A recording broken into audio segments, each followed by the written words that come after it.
ఓం గంగణపతే నమః ఐం సరస్వత్యై నమః దుందుర్గాయ నమః క్రీం క్లీం మహాకాళికాయ నమః యా దేవీ సర్వభూతేషు మాతృరూపేణ సంస్థితాః నమస్తస్యై నమస్తస్యై నమస్తస్యై నమో నమః క్రీం క్లీం మహాకాళికాయ నమః ఓం నమో భగవతే మేధా దక్షిణామూర్తే మహ్యం మేధాం ప్రజ్ఞాం ప్రయచ్చత్ స్వాహ ద్రాం దత్తాత్రేయాయ నమః క్రీం క్లీం మహాకాళికాయ నమః శ్రీరామ జయ రామ జయ జయ రామ రామాయ నమః యా దేవీ సర్వభూతేషు మాతృరూపేణ సంస్థితా నమస్తస్యై నమస్తస్యై నమస్తస్యై నమో నమః హరిమర్కట మహామర్కటాయ శ్రీరామదూతాయ నమో నమః ఉగ్రం వీరం మహావిష్ణుం జ్వలంతం సర్వతముఖం నృసింహం భీషణం భద్రం వచ్చోర్మచ్చ నమామ్యహం శ్రోం లక్ష్మీ నారసింహాయ నమః. యూట్యూబ్ ప్రేక్షకులకందరికీ నమస్కారం అండి. నేను పాలపర్తి గురునాథ్ జ్యోతిష్యం వాస్తు సిద్ధాంతిని. మీకంతా కూడా ఈ యొక్క గోచారిత్య గ్రహాల యొక్క స్థితిగతి, వాటి ప్రభావం అంతా కూడా మేషాది ద్వాదశ రాశుల వాళ్ళకి జూలై నెల మాస ఫలితాల్లో భాగంగా ఏ రకంగా ఉన్నాయో తెలుసుకోవడం జరుగుతుంది. సంపూర్ణ విశ్లేషణ అంతా కూడా చేస్తాం. గోచారిత్య చక్రం అంతా కూడా చూసుకుంటే ఈ రకంగా ఉంది. గోచారరీత్యా గ్రహస్థితి అంతా కూడా కొన్ని గ్రహాలకి ఈ యొక్క దుస్థానాల్లో అంతా కూడా మార్పులు చెందడం వల్ల ప్రధానంగా చూసుకుంటే బుధ భగవానుడంతా కూడా తిరోగమనంలో మార్పు చెందుతున్నారు. ప్రధానంగా జూలై నెల మాస ఫలితాల్లో భాగంగా జూలై నెలలో ప్రధానంగా 15వ తారీఖు రోజున ఇక్కడ రవి మార్పు జరుగుతుంది. మరియు ఇక్కడ చూసుకుంటే ఈ యొక్క బుధుడంతా కూడా ఇక్కడ కర్కాటక రాశి నుంచి మరి మిథున రాశికి తిరోగమనం వెళ్తున్నాడు అనమాట. ఇటువంటి గ్రహస్థితి అంతా కూడా చూసుకుంటే దక్షిణ పుణ్యకాలం కూడా ప్రారంభమవుతుంది. జూలై నెలలో 17వ తారీఖు నుంచి ప్రారంభమవుతుంది. ప్రధానంగా 16, 17 తారీఖులో అంతా కూడా ఈ దక్షిణాయన పుణ్యకాలం అంతా కూడా ప్రారంభమవుతుంది. ఈ యొక్క గ్రహస్థితి అంతా కూడా చూసుకుంటే మేషాది ద్వాదశ రాశుల వాళ్ళకి, కొన్ని రాశుల వాళ్ళకంతా కూడా ఇష్టమైన ఫలితాలు. ప్రధానంగా జూన్ నెలల్లో అరుదైన గ్రహస్థితి ఏంటిదంటే గజకేసరి యోగం అంతా కూడా పట్టబోతుంది. బృహస్పతి మరియు చంద్ర భగవానుడు కలయిక అరుదైన కలయికగా చెప్పడం జరుగుతుంది. ఇటువంటి కలయిక వల్ల మేషాది ద్వాదశ రాశి వాళ్ళకి ఇటువంటి ఫలితాలు వస్తాయి. మీ జాతకరీత్యా ఉన్న ప్రభావం వల్ల ఆర్థిక స్థితిగతులు పెరుగుతాయా? ప్రధానంగా మీకంతా కూడా అదృష్టం కలిసి వస్తుందా? రాజయోగ ప్రభావం అంతా కూడా వస్తుందా? మీకంతా కూడా విశ్లేషణ చేయడం జరుగుతుంది. ప్రధానంగా జాతకరీత్యా ఉన్న ప్రభావం అంతా కూడా జన్మ జాతకానికి మరియు గోచార చక్రానికి అన్వయం చేసుకొని చూసుకోవాల్సి ఉంటుంది. మీనరాశిలో శనీశ్వరుడి సంచారం, ఈ ఒక అంగారకుడంతా కూడా వృషభ రాశుల సంచారం జరుగుతుంది. రాహు యొక్క సంచారం అంతా కూడా కుంభరాశుల సంచారం జరుగుతుంది.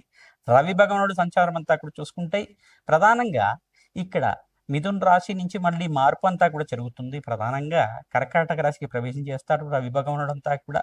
తద్వారా మీకంతా కూడా కొన్ని మిశ్రమైన ఫలితాలు. కేతు అంతా కూడా సింహరాశిలో సంచారించడం, అధిష్టానంలో బృహస్పతి మార్పు అంతా కూడా ఉచ్చస్థానంలో కర్కాటక రాశిలో మార్పు చెందుతున్నారు. ప్రధానంగా చూసుకుంటే ఇక్కడ శుక్రుడు అంతా కూడా మార్పు కూడా చెందడం జరుగుతుంది. సింహరాశిలో కూడా ప్రవేశం చేస్తున్నారు శుక్ర భగవానుడు అంతా కూడా. బృహస్పతి, శుక్రుడు మరియు బుధ భగవానుడు కలయిక అంతా కూడా కర్కాటక రాశిలో ప్రవేశం చేసి కొంతకాలం వరకు ఉండిన తర్వాత జూలై నెలలోనే ప్రధానంగా చూసుకుంటే మార్పు సింహరాశిలో మార్పు చెందడం. ఇక్కడ కేతువు మరియు శుక్రుడు మరియు చంద్రభగవానుడు కలయిక అనేది జరుగుతుంది.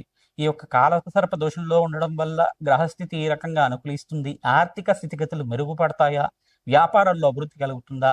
ఆర్థిక స్థితిగతులు మెరుగుపడడానికి ఏ గ్రహాలంతా కూడా కారకత్వం అవుతుంటాయి?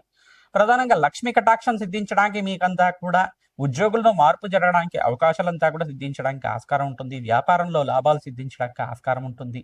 మీకంతా కూడా ఉన్నతమైన స్థితి కలగడానికి ప్రధానంగా జన్మజాతకంలో ఉండే గ్రహాలంతా కూడా కారణమవుతాయి. గోచార చక్రంలో ఉండే గ్రహాలంతా కూడా అనుకూలత పెరగడానికి ఎటువంటి దోష పరిహారాలంతా కూడా ఆచరించాలి. తద్వారా మీకంతా కూడా ప్రతినిత్యం కూడా దత్తాత్రేయ ఆరాధన చేయడం వల్ల అనుకూలత పెరుగుతుంది, గ్రహస్థితి మెరుగుపడుతుంది. తద్వారా లాభాలంతా కూడా సిద్ధించడానికి ఆస్కారం ఉంటుంది. ప్రధానంగా మీరంతా కూడా ఇక్కడ రథయాత్ర అనేది ప్రారంభమవుతుంది. పూరి జగన్నాథ రథయాత్ర అంతా కూడా విధియ తదియ తిథి రోజునంతా కూడా ప్రారంభం.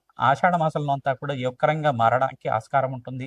ఇటువంటి గ్రహస్థితి అనుకూలించడానికి ప్రధానంగా చూసుకుంటే పూరి జగన్నాథ ఆరాధన చేసుకోవడం వల్ల అనుకూలత పెరగడానికి, శ్రీకృష్ణ పరమాత్మ ఆరాధన ఎవరైతే చేస్తుంటారో ప్రతినిత్యం కూడా తద్వారా కోటి జన్మల పుణ్యప్రాప్తి రావడానికి ఆస్కారం ఉంటుంది. సంఘంలో గౌరవం పెరగడానికి ఆస్కారం ఉంటుంది. ధన ధాన్యాది సమృద్ధి పెరగడానికి ఆస్కారం ఉంటుంది. రాజయోగ ప్రాప్తి రావడానికి ఆస్కారం ఉంటుంది. గ్రహదోష పరిహారార్థం ఎటువంటి పరిహారాలు ఆచరించాలి? ప్రధానంగా చూసుకుంటే కులదేవత ఆరాధన చేయండి. మహాలక్ష్మి అనుగ్రహం కోసం ప్రతినిత్యం కూడా తులసి మాలను సమర్పించడం వల్ల రాజయోగ ప్రాప్తి రావడానికి ఆస్కారం ఉంటుంది. గ్రహస్థితి మెరుగుపడడానికి, ఏలినాటి శని ప్రభావం నుంచి బయటపడడానికి, అర్ధాష్టమ శని దోషం నుంచి బయటపడడానికి మరియు అష్టమ శని దోషం నుంచి బయటపడడానికి ఎటువంటి పరిహారాలంతా కూడా ఆచరించాలి. శాంతి పూజలు ఆచరించడం వల్ల జాతకరీత్యా ఉన్న దోషాలంతా కూడా పరిహారం అవుతుంటాయి. ప్రధానంగా గోమాత సేవ చేయడం వల్ల రాజయోగ ప్రాప్తి రావడానికి ఆస్కారం ఉంటుంది. హనుమతే శ్రీరామదూతాయ నమః నామాన్ని జపాన్ని ఆచరించండి.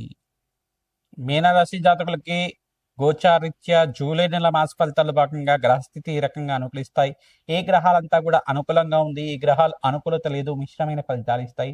సంపూర్ణ విశ్లేషణ చేయడం జరుగుతుంది. ప్రధానంగా చూసుకుంటే ఈ యొక్క మీనరాశి జాతకులంతా కూడా ఏల్నాటి శని ప్రభావంలో ఉన్నారు కావున మీరంతా కూడా శనీశ్వర దోష నివారణార్థం, మీరంతా కూడా కర్మదోష నివారణార్థం శని భగవానుడి ప్రీతికరంగా తైలాభిషేకం చేయడం, తిలలు దానం చేసుకోవడం వల్ల రాజయోగ ప్రాప్తి సిద్ధిస్తుంది. మీకు ప్రతినిత్యం కూడా అన్నదానం ఆచరిస్తూ ఉండాలి. తద్వారా రాజయోగ ప్రాప్తి రావడానికి ఆస్కారం ఉంటుంది. విశేషంగా రాష్ట్రాధిపతి ఉచ్చస్థానంలో సంచారం చేయడం, పంచమ స్థానంలో బృహస్పతి అంతా కూడా రాజయోగ కారకుడుగా ఉన్నారు. గజకేసరి యోగం అంతా కూడా సిద్ధించబోతుంది. రాజయోగ ప్రాప్తి రావడానికి ఆస్కారం ఉంటుంది. విశేషమైన పుణ్యయోగాలంతా కూడా సిద్ధించబోతున్నాయి కావున విశేషంగా బృహస్పతికి ప్రీతికరంగా శనగలు దానం చేసుకోవడం, జాతకరీత్యా బృహస్పతి అనుకూలత లేకపోతే మీకంతా కూడా అత్యంత యోగకరంగా మారడానికి ఆస్కారం ఉంటుంది. దత్తాత్రేయాయ స్మరణ మాత్రేన సంతుష్టాయ నమ నామాన్ని జపాన్ని ఆచరించండి. దత్తాత్రేయ కవచాన్ని పారాయణం చేయించండి. దత్తాత్రేయ చరిత్రనంతా కూడా పారాయణం చేయించుకోండి. తద్వారా రాజయోగ ప్రాప్తి రావడానికి ఆస్కారం ఉంటుంది. ఎవరైతే కనుక దత్తాత్రేయ చరిత్రనంతా కూడా ప్రతినిత్యం కూడా చదువుతూ ఉంటారో రాజయోగ ప్రాప్తి సిద్ధించడానికి మంచి శుభమైన కాలంగా చెప్పడం జరుగుతుంది. బుధ భగవానుడంతా కూడా రాశిలో మార్పు చెందుతున్నాడు, తిరోగమనం అంతా కూడా చెందుతున్నాడు. రాజయోగ ప్రాప్తి రావడానికి ఆస్కారం ఉంటుంది. విశేషమైన పుణ్యయోగాలంతా కూడా సిద్ధించబోతున్నాయి. ప్రతినిత్యం కూడా ఈ యొక్క విష్ణు సహస్రనామాలు పఠనం చేసుకోవడం, లక్ష్మీ కుబేర శాంతి హోమాది కార్యక్రమాలు ఆచరించుకోవడం, మహాలక్ష్మీదేవి సహస్రనామాలంతా కూడా వినడం కానీ చదవడం కానీ చేస్తూ ఉండండి. ప్రతినిత్యం కూడా 3 సార్లు చదువుకోండి. మహాలక్ష్మీదేవి అనుగ్రహం అంతా కూడా సిద్ధించడానికి మంచి శుభమైన కాలంగా చెప్పడం జరుగుతుంది. పట్టిందల్లా బంగారం అవడానికి అత్యంత శుభమైన కాలంగా చెప్పడం జరుగుతుంది. విశేషంగా పుణ్యయోగాలు సిద్ధించడానికి పుణ్యక్షేత్ర దర్శనాలు ఆచరించండి. దత్తాత్రేయ స్వామివారి పుణ్యక్షేత్రం దర్శనం చేసుకోవడం వల్ల అత్యంత శుభమైన ఫలితాలు పొందుతారు. మహాలక్ష్మీదేవి పుణ్యక్షేత్ర దర్శనం అంతా కూడా ఆచరించండి. తద్వారా రాజయోగ ప్రాప్తి రావడానికి ఆస్కారం ఉంటుంది. ప్రతినిత్యం కూడా దేవాలయ ప్రాంగణంలో అన్నదానం చేసుకున్న వాళ్ళకి అత్యంత శుభమైన ఫలితాలు పొందుతూ ఉంటారు. గోమాతకంతా కూడా పూజ చేసుకోవడం, ప్రతినిత్యం కూడా గోమాతని అర్చించడం మాత్రం చేత సకల దేవత అనుగ్రహం కలుగుతుంది. గ్రహదోష నివారణ అవడానికి ఆస్కారం ఉంటుంది. ప్రతినిత్యం కూడా గోమాతకి 27 ప్రదక్షిణాలు ఆచరించడం, గోమాతకి పచ్చిక తెలకబెడ్డి గ్రాసము, శనగులు, బొబ్బర్లు, పెసర్లు మరియు ఉలువలంతా కూడా నానబెట్టినంతా కూడా తరచుగా నివేదన చేయడం వల్ల రాజయోగ ప్రాప్తి రావడానికి ఆస్కారం ఉంటుంది. గోమాతకంతా కూడా తోటకూర కానీ, గోంగూర కానీ, దోసకాయ కానీ నివేదన చేయడం వల్ల రాజయోగ ప్రాప్తి రావడానికి ఆస్కారం ఉంటుంది. తద్వారా ఎవరైతే గోమాతకు సమర్పిస్తూ ఉంటారో ప్రతినిత్యం కూడా గోసేవను ఆచరించుకోవడం వల్ల సకల గ్రహదోష నివారణ అవుతుంది. జన్మ జన్మాంతరమైన మహాపాతకాలంతా కూడా నివారణ అవుతాయి. గోమాత చరిత్రని పారాయణం చేసుకోవడం వల్ల, గోపూజను ఆచరించుకోవడం వల్ల రాజయోగ ప్రాప్తి రావడానికి ఆస్కారం ఉంటుంది. ప్రతినిత్యం కూడా శ్రీకృష్ణ పరమాత్మని అర్చించండి. రాజయోగ ప్రాప్తి రావడానికి ఆస్కారం ఉంటుంది. మహాలక్ష్మీదేవి ప్రీతికరంగా తులసి దళాలతో అర్చించడం కానీ, మల్లెపూలతో అర్చించడం కానీ, మహాలక్ష్మీదేవి ప్రీతికరంగా తామర పూలతో అర్చించడం వల్ల రాజయోగ ప్రాప్తి రావడానికి ఆస్కారం ఉంటుంది. హనుమతే శ్రీరామదూతాయ నమః. మేషాది ద్వాదశ రాశుల వాళ్ళకి విశేషంగా బృహస్పతి చంద్రుడి యొక్క కలయికంతా కూడా కర్కాటక రాశిలో జరగబోతుంది. విశేషంగా బుధ భగవానుడంతా కూడా తిరోగమనంలో కర్కాటక రాశి నుంచి మరియు ఇక్కడ మిథున రాశికి అంతా కూడా తిరోగమనం అవుతున్నారు. స్వచ్ఛేత్రానికి అంతా కూడా తిరోగమనం అవుతున్నారు. తద్వారా విశేషమైన గ్రహాల యొక్క మార్పు జరగబోతుంది. తద్వారా రాజయోగ ప్రాప్తి రావడానికి ఆస్కారం ఉంటుంది. గజకేసరి యోగం అంతా కూడా సిద్ధించబోతుంది. తద్వారా ఎవరైతే గనక ప్రతినిత్యం కూడా ఈ యొక్క దత్తాత్రేయ కవచాన్ని పారాయణం చేసుకుంటారో మీకంతా కూడా గజకేసరి యోగం అంతా కూడా సిద్ధించడానికి ఆస్కారం ఉంటుంది. బ్రాహ్మణత్వంకంతా కూడా ప్రతి గురువారం రోజున కానీ, పౌర్ణమి వేళల్లో కానీ, అమావాస్య వేళలో కానీ గ్రహదోష నివారణార్థం మీరంతా కూడా ఈ యొక్క శనగలు, బియ్యము మరియు స్వయంపాక దానం చేసుకోవడం వల్ల సకల గ్రహదోష నివారణ అవడానికి ఆస్కారం ఉంటుంది. విశేషంగా గ్రహదోష నివారణార్థం ఈ స్వయంపాకానంతా కూడా బ్రాహ్మణత్వకంతా కూడా దానం చేయడం వల్ల విశేషమైన పుణ్యయోగాలు సిద్ధించబోతున్నాయి. తెల్ల గుమ్మడికాయనంతా కూడా కూష్మాండ దానం అంటారు. ఈ దానాన్ని ఆచరించడం వల్ల రాజయోగ ప్రాప్తి రావడానికి ఆస్కారం ఉంటుంది. మహాలక్ష్మీదేవి సహస్రనామాలు ఆచరించండి. తద్వారా రాజయోగ ప్రాప్తి రావడానికి ఆస్కారం ఉంటుంది.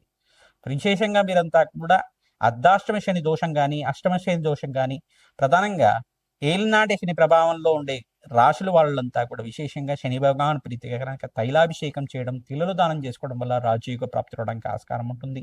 కాలసర్ప దోషంలో ఈ యొక్క గ్రహస్థితి అంతా కూడా స్తంభంలో ఉంది కావున విశేషంగా అన్నదానం చేయడం వల్ల, మహాలక్ష్మీదేవి ఆరాధన చేసుకోవడం వల్ల ఆర్థికంగా స్థితిగతులు పెరుగుతాయి. రాజయోగ ప్రాప్తి అవడానికి ఆస్కారం ఉంటుంది. నేను చెప్పే పరిష్కారం అంతా కూడా గోచారత్య గ్రహాల యొక్క కలయిక, వాటి ప్రభావం అంతా కూడా మేషాది ద్వాదశ రాశులకి ఎటువంటి ప్రభావం చూపిస్తుంది, తద్వారా మీరంతా కూడా జన్మజాతకంలో ఉండే దోషాలకంతా కూడా పరిష్కారం చేసుకోవడం, మీ జన్మజాతకమే ప్రధానమైన జాతకంగా ఉంటుంది కానీ జాతకరీత్యా ఉన్న దోషాలకంతా కూడా పరిష్కారం ఆచరించండి. రాజయోగ ప్రాప్తి రావడానికి ఆస్కారం ఉంటుంది. విశేషమైన పుణ్యయోగాలంతా కూడా సిద్ధించబోతున్నాయి. తద్వారా మీరంతా కూడా అమ్మవారి అనుగ్రహం వల్ల, జగన్మాత అనుగ్రహం వల్ల మీకంతా కూడా అదృష్టయోగం పట్టబోతుంది. అన్నదానం చేయండి, గోమాత సేవని ఆచరించుకోండి, విశేషమైన పుణ్యయోగాలు సిద్ధిస్తాయి. మీ జన్మజాతకంలో ఉండే దోషాలకంతా కూడా పరిష్కారం అంతా కూడా దత్తనాడి ప్రకారంగా మీకంతా కూడా విశ్లేషణ చేయడం జరుగుతుంది. కావున విశేషంగా మమ్మల్ని సంప్రదించి మా యొక్క అపాయింట్మెంట్ తీసుకోండి. ఇక్కడంతా కూడా మీకు ఖచ్చితమైన ఫలితాలంతా కూడా ఇవ్వడానికి ఆస్కారం ఉంటుంది. విశేషంగా శాస్త్ర ప్రామాణికంగా అంతా కూడా విశ్లేషణ చేయడానికి ఆస్కారం ఉంటుంది. కావున విశేషంగా మీరంతా కూడా సంప్రదిస్తారని చెప్పేసి భావిస్తున్నాం. మా యొక్క వీడియోనంతా కూడా లైక్ చేయండి, సబ్స్క్రైబ్ చేయండి, వీడియో అంతా కూడా హైప్ చేయండి. తద్వారా విశేషమైన పుణ్యయోగాలంతా కూడా సిద్ధించబోతాయి. హనుమతే శ్రీరామదూతాయ నమః. ద్రాం దత్తాత్రేయాయ.